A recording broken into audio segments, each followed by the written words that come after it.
Anupama serial में finally अनुज और आद्या एक हो चुके हैं। अनुपमा की बेटी आद्या की उसकी मां से नफरत खत्म हो गई है और अब तीनों एक ही परिवार के तौर पर खुशी खुशी रहने वाले हैं। मेघा का अनुपमा पर किया गया जानलेवा हमला भी नाकाम रहा क्योंकि लोगों की दुआओं के चलते फाइनली अनु की जान बच गई।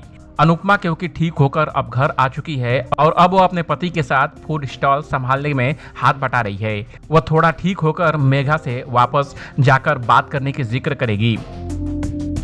अनुज कापड़िया भी उसकी बात से राजी हो जाएगा क्योंकि वो भी उन सवालों के जवाब जानना चाहता है। अनुज जानना चाहता है कि आखिर क्यों मेघा ने उसकी बेटी को यूं कैद करके रखा था, आखिर क्यों उसके साथ इतनी अजीब बर्ताव कर रही थी और क्या उसकी इन मानसिक हालत को ठीक करने का कोई तरीका है। अपकमिंग एपिसोड में आप देखेंगे कि वीरेन यानी डीन अनुज और अनुपमा को सच बताएगा कि मेघा की हालत ऐसी क्यों है और क्यों उसने अनुपमा पर जानलेवा हमला किया।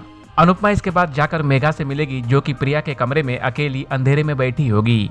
अनुपमा डरते हुए उस कमरे का दरवाजा खोलेगी जो कि प्रिया के सामान से भरा हुआ है। अनुपमा जब मेघा से रोशनी में आने के लिए कहेगी और डरते हुए कमरे की लाइट ऑन करेगी तो मेघा उस पर चिल्ला पड़ेगी कि उसकी बेटी छीनने के बाद अब वो यहाँ उससे क्या लेने आई है। अनुपमा की चिल्लाहट बाहर खड़े डीन को डरा देगी और वह बीच में आने के लिए कहेगा, लेकिन अनुज कहेगा कि अनुपमा सब संभाल लेगी।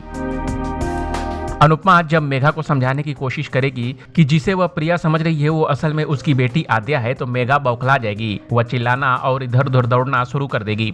अनुपमा यह बात दोहराना जारी रखेगी और मेघा को बताएगी कि उसने अपनी बेटी को खोने के बाद उसे तलाशने की बजाय दूसरे के बच्चे को अपना बच्चा मानकर पालना शुरू कर दिया। कुछ देर बाद मेघा को अपनी गलती का एहसास होता है और तब वह अनुपमा की बाहों में फूट फूट कर किसी बच्चे की तरह रोने लगेगी। इस अपडेट पर आपका क्या कहना है कमेंट कर हमें जरूर बताएं। बॉलीवुड और एंटरटेनमेंट की खबरों के लिए देखते रहिए ABP एंटरटेनमेंट।